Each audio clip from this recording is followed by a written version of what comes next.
ladies and gentlemen, let's start with surface area. Okay, so the surface area of this is, we'll say SA equals area of the base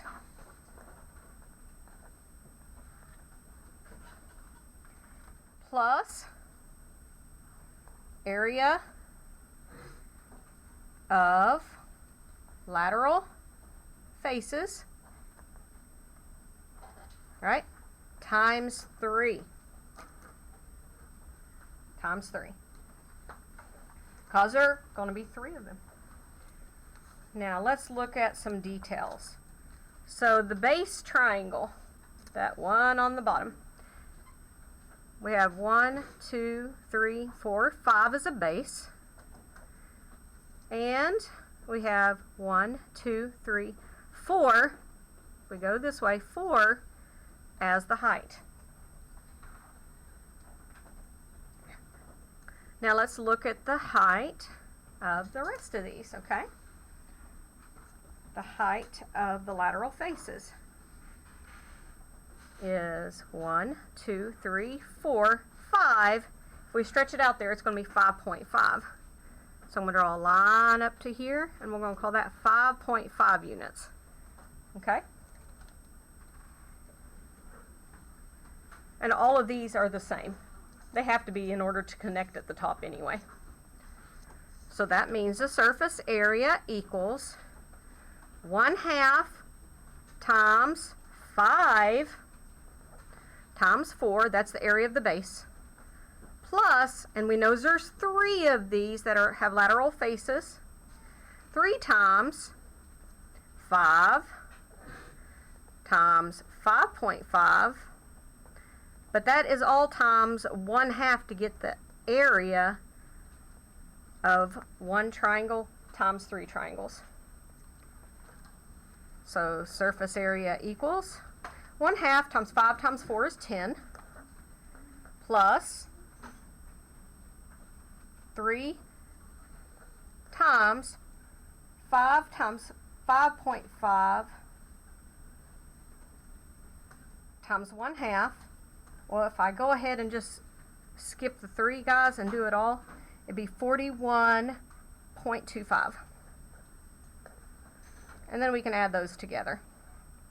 And we get 52.5 centimeters squared. So I just went ahead and calculate all that together.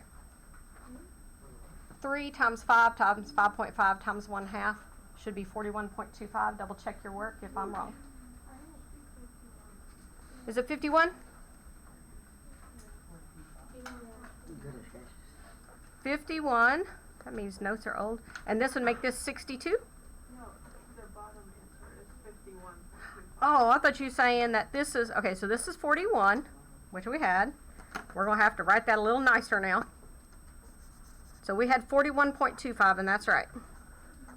And then this becomes 51.5, or 51.25. 0.25. There we go. 51.25 centimeters squared. All right. Thank you, guys. And let's move on to volume. So, volume, it's going to be the same formula. Okay. But let's talk about the vertical height on this one. Okay. If we had a triangle and it's going up like this, what would the volume be? Well, we got the area, surface area. Now we're going to do the height here.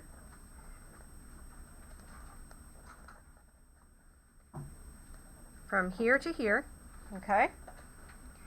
And this one, when it slants up, it's about a 5.25. It goes in just a little bit, not straight up. So this is a 5.25 units. And let me just tell you, this is an estimate, okay? It's not exact. This is just what we're going with. Now, when you know how you hear those things, not to scale. It's not to scale. All right, so area, or not, of the base, which times the height is the volume, and then times 1/3. Okay? So volume equals 1/3 times, we have 1/2 times the base times the height, which is 5 times 4, times the height of the whole thing, which is 5.25. Now let's have some students calculate that out for me. Let's see what we get.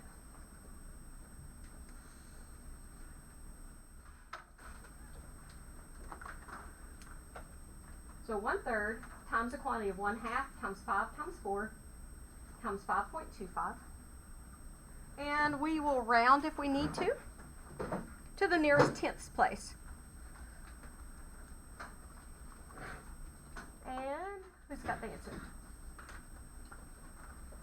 Go ahead and log out. 21.9 rounding to the nearest tenth. Did you get 21.9? I got 17.5. Okay, let's double check our work. We're going to put this calculator under here and watch. Oh, I see what it is now. Oh, you did? Okay, so ready? We've got this, which is 1/3. Follow suit. Can you see it up here? Oops, that didn't click in. 1, arrow down, 3, to the right, times, I'm going to change it to 0.5 instead of 1/2, times 5 times 4, and then times 5.25. And this equals 17.5. And we didn't need to round anymore. So volume equals 17.25 units cubed. I did it again, 17.5. See, guys, what's wrong with Miss McKenzie today?